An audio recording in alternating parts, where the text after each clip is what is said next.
Is Donald Trump a man to be feared or mocked?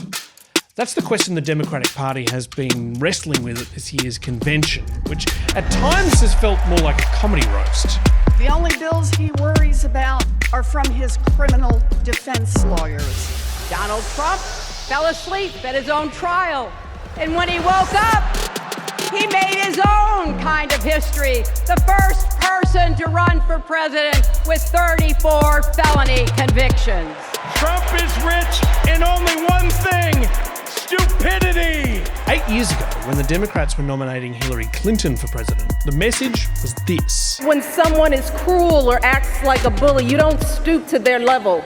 No, our motto is, when they go low, we go high.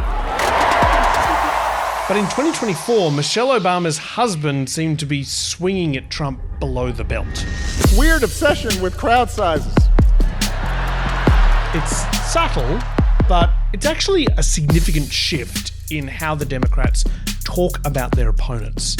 And it's led by Vice Presidential nominee Tim Walz. He's talking about Hannibal Lecter and shocking sharks and just whatever crazy thing pops into his mind. He thinks Trump should be mocked, not feared.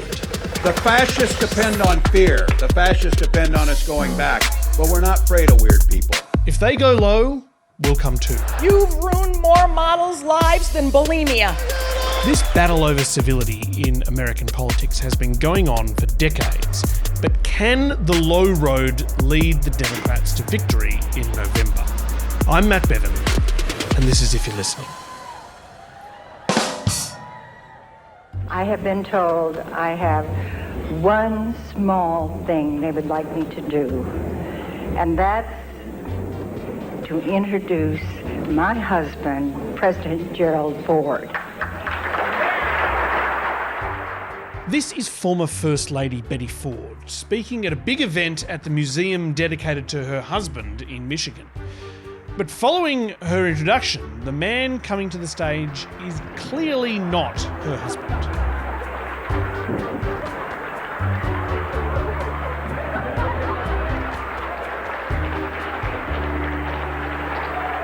It's Chevy Chase. He's tripping over things, he's poking himself in the eye with his glasses. Thank you very much. Well, I'm here. Chevy Chase does a few more stumbles. Whoop. No problem. Absolutely fine. No problem there. Before the real Gerald Ford comes on stage to interrupt him with a big smile on his face. The real President Ford steps up to the microphone, then checks his name tag and says, "I'm Gerald R. Ford." The event was organised by Ford to launch his new book, Humour and the Presidency. And if you want to understand the power of humiliating humour in politics, you can learn a lot by looking at the relationship between these two men, President Ford and Chevy Chase. See, Chase became a household name by making jokes about Ford on Saturday Night Live. And these jokes had basically destroyed Ford's political career. Hello. Hello. Ford is still the only president never to win a national election. He came into office in 1974 after the Watergate scandal exposed both President Richard Nixon and his vice president to be crooks. The new president needed to be a good dude. The search was less for an imaginative achiever than for a stolid party man whose record would withstand the closest scrutiny. Ford had been in Congress for 24 years and was known as unusually nice, honourable and trustworthy. He'd been a star football player in college, a lineman tasked with defending the quarterback while he makes the play. I'm a team player. But during his career in politics, he'd also gained a reputation for being a bit dumb. The New York Post called him America's pet rock. But that wasn't all. A close Nixon aide recently remarked that Ford was not real bright, and his modest intellectual prowess has made him the butt of some savage cracks. Detroit Mayor Jerome Kavanagh once remarked that poor Jerry had played football too long without a helmet.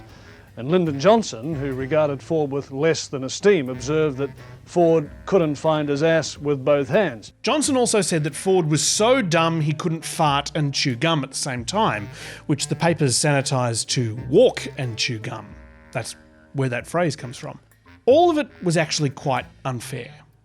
Ford was quite a thoughtful man, and I think much dumber people have been the president, though I won't name them. But the thing is, all of those mean jokes, they told voters something about Ford that was funny and felt kind of accurate. And when Ford became the president, his actions seemed to confirm them, right as the public was getting to know him. For President Ford, the year seemed full of snags. In June, he fell down the plane steps on arriving in Austria. Later that same day, he had another fall, but was caught by the Egyptian president. Aides explained that Ford had a long-term knee injury from his football career, but that wasn't going to stop Chevy Chase. I do have two major announcements to make. In the first ever season of Saturday Night Live, Chase played Ford as a klutz, an idiot, an embarrassment. And now for my second announcement.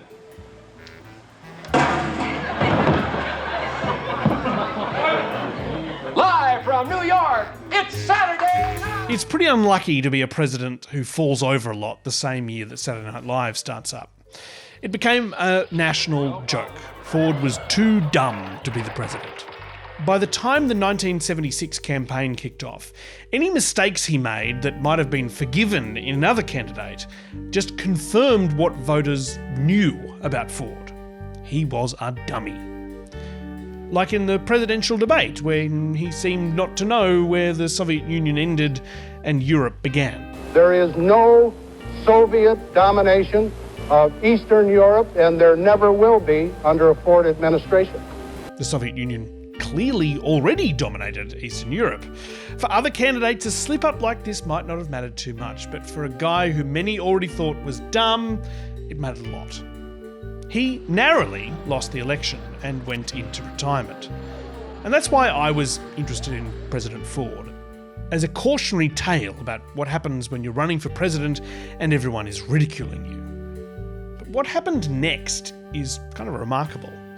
It's how you get Betty Ford putting on her best straight face to introduce her pratfalling fake husband. Chevy Chase had injured himself so badly during one of his Ford sketches that he became addicted to prescription painkillers. He checked himself into rehab at the Betty Ford Centre set up by the former First Lady. During his time at the centre, he became friends with Betty and Jerry Ford, a friendship which lasted long after he checked out of rehab. With Chase's support, Ford began writing and talking about the effect of humour on the presidency. Political humor has always been part of our culture, to challenge the self-righteous and to ridicule the unjust. I've read Ford's book on this subject. He admits to feeling very hurt by the jokes that Chevy Chase made at his expense, even if he seemed to take them well in public. But while the gist of the book is that presidents have to employ humour to stay sane, the point he keeps coming back to is this: there's a line between humour and ridicule. Chevy Chase can cross it, but presidents can't. Humiliation is below the office of the presidency. You want to take the low road? Look for another job. Anyway, with that in mind... Donald Trump is here tonight. In 2012, President Barack Obama roasted businessman Donald Trump during the White House Correspondents' Dinner.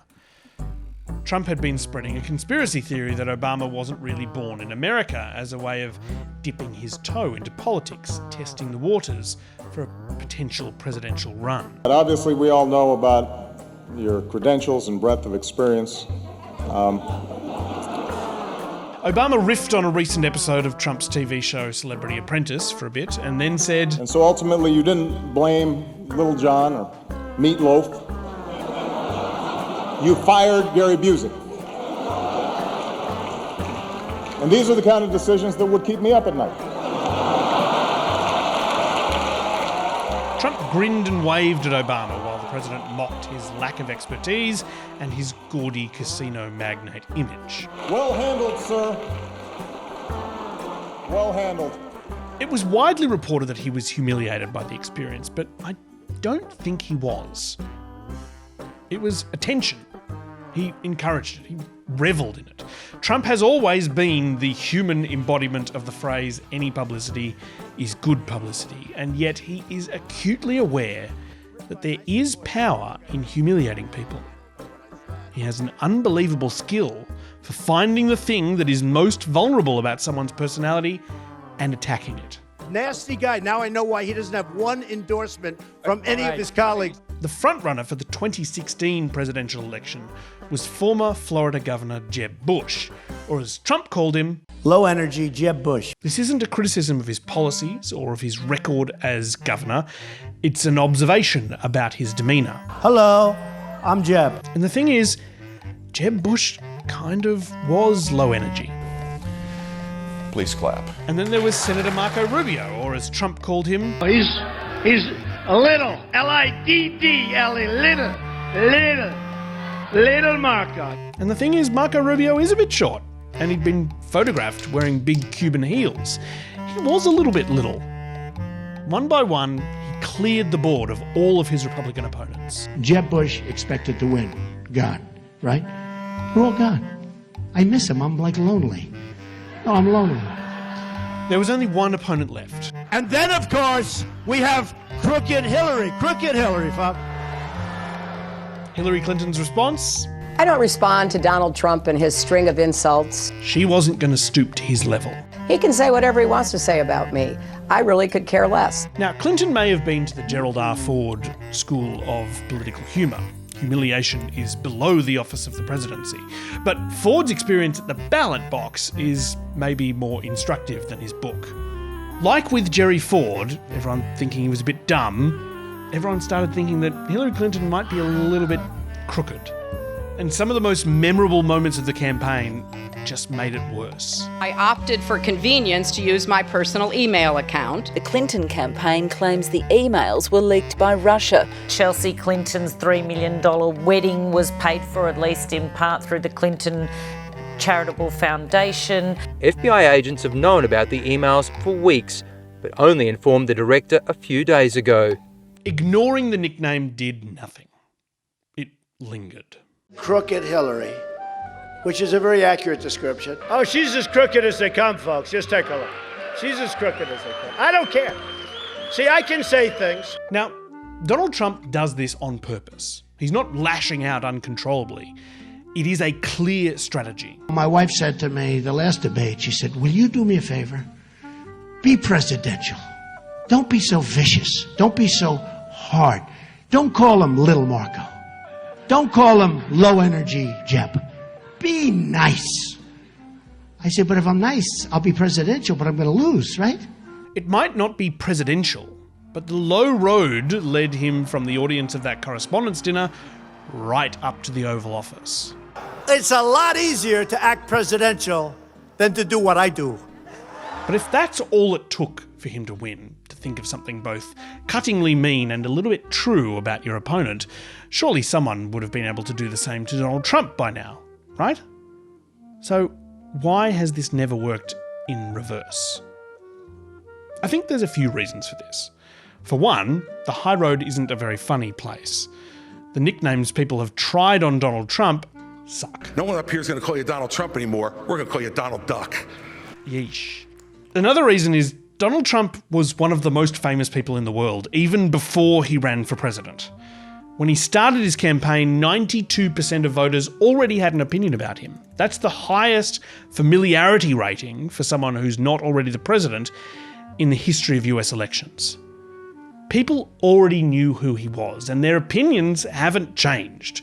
Feelings might be stronger now, but very few people who disliked him in 2015 now like him, and vice versa.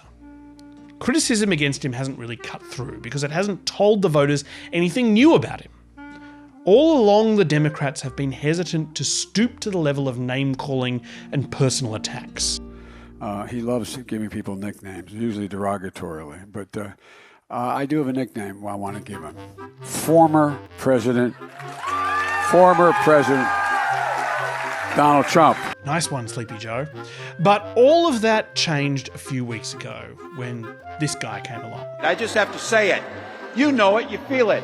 These guys are creepy and yes, just weird as hell. That's what you see. That's what you see. Minnesota Governor Tim Walz exploded onto the national scene and became Kamala Harris's running mate with a simple observation: that Donald Trump and his running mate, J.D. Vance, have unusual opinions.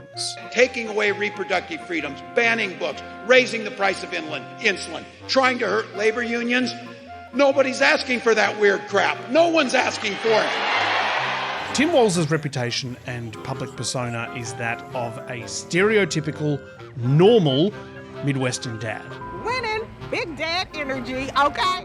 His whole shtick is that he is normal, and he's saying that his opponents are weird. No one can picture them in their own lives. I brought this thing up that Donald Trump tries to mock Vice President Harris for laughing, and I made the point, you never see this guy laugh. I mean, I can't personally imagine Donald Trump cooking pasta, or driving his kids to school, or riding a bike. I swear to you, I will never ever ride a bicycle. It's so simple, but then again, it always is. Hillary is crooked, Joe is sleepy, Jerry Ford is dumb, Trump is weird. Bing, bing, bong, bing, bong. The question obviously is whether it will work. Nobody knows the answer to that. But after 9 years of arguing that Donald Trump is dangerous, that he is unfit for office, a threat to democracy, it is at least different. I think I'm entitled to personal attacks. I don't have a lot of respect for it. They're hoping that it will attach a vibe of weirdness to Trump that he can't shake off. And it's already getting under his skin. She actually called me weird. He's weird. It was just a soundbite. And she called JD and I weird. He's not weird. Gerald Ford would not approve. But US politics has changed a lot since the 70s. Saying someone can't fart and chew gum at the same time, that's hardly a sick burn these days. Maybe the high road is just less important than it used to be?